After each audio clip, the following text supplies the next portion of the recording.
All right. To hear many on Capitol Hill tell the president threw the United States under the bus. That might be a bit extreme, but not sticking up for the intelligence community, including his own intelligence people, that the Russians were trying to monkey around in our 2016 election. Not that it had any influence on the final result, but it just made us look bad, Vladimir Putin look good. Want to get the read from Kentucky Republican Senator Rand Paul, a member of the Foreign Affairs Committee, among others. Senator, what did you think on that point? Do you think the president threw America under the bus? I think we need to take a step back and ask ourselves, is it good to have conversation with your adversaries? Is it good to have open lines of communications with Russia? You know, in the worst part of the Cold War, probably during the Cuban Missile Crisis, Kennedy had a direct line to Khrushchev. We had an ambassador in Russia. We had an ambassador in Russia even during the years of Stalin.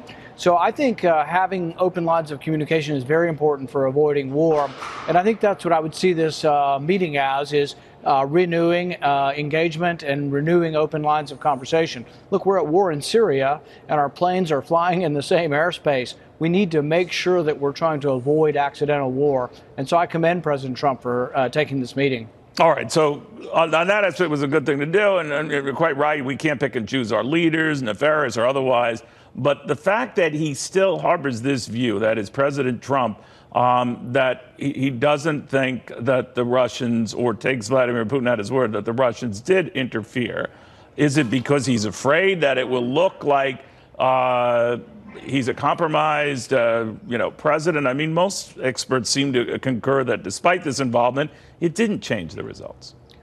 I think what's hard is that when you look at our intelligence community over the last several years, it was led by people who've turned out to be rank partisans and frankly, dissemblers and liars. I mean, James Clapper came before the Senate and perjured himself. He committed one of the biggest lies of a head of intelligence have committed in recent times. He said, we're not collecting all this information on every American. It turns out, yes, that's exactly what they were doing. But Senator, Dan Coates, his own intelligence guy, is acknowledging that much, that the Russians were involved. Yeah. Do you think the Russians were trying to screw around in the election?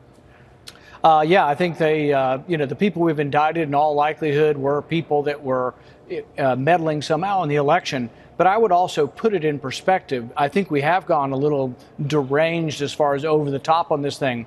Dov Levine looked at this from the Carnegie Mellon University, and he looked at for between 1946 and 2000, and he said there were 81 instances of the U.S. meddling in elections and 36 of Russia meddling in elections. None of it makes it right.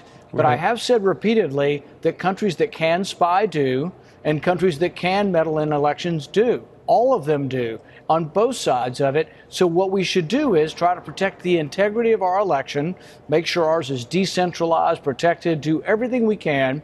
But the other thing we should mention to the Russians, Putin says, oh, we can't have any engagement because of this. Well, they ought to think twice about trying to get involved in our election again, because it has made it impossible for us to make progress on things. So the Russian meddling in the election, maybe they thought it might be better to have Trump. But guess what?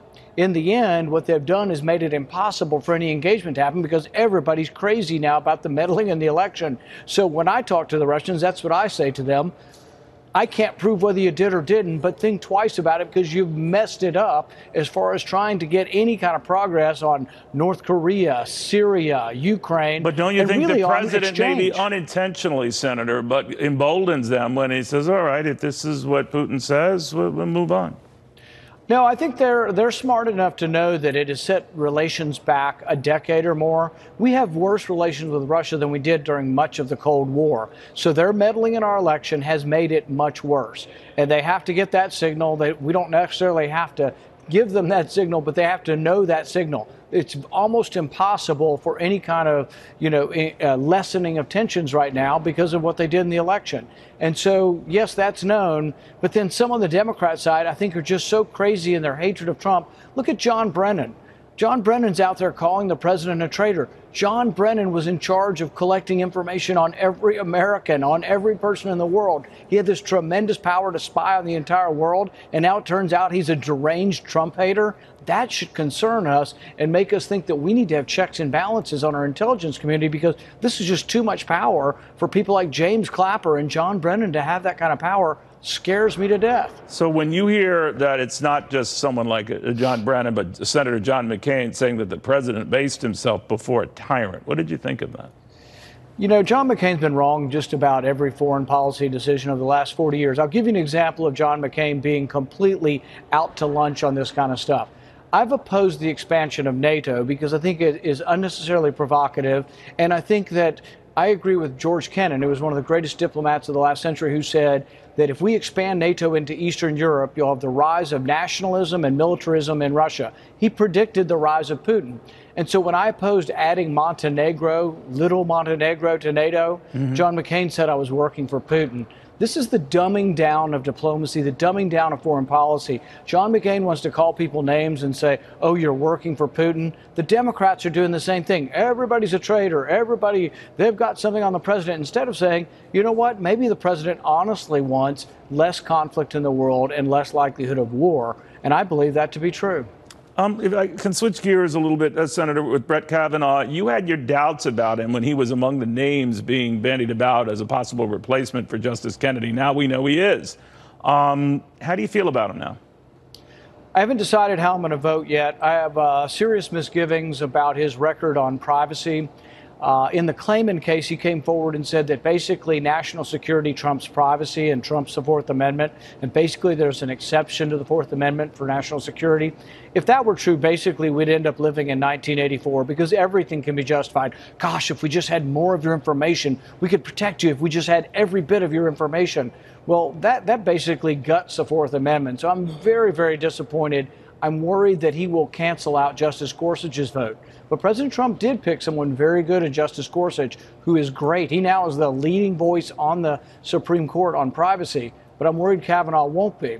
But I also have to put this in perspective. This could be a Clinton nominee. So I have to overall say, as much as I disagree on the Fourth Amendment, how would I judge this overall candidate compared to an Obama appointee or a Clinton appointee? And so I have to take all of that together and make a final decision. But I'm going to meet with Kavanaugh in the next week or two.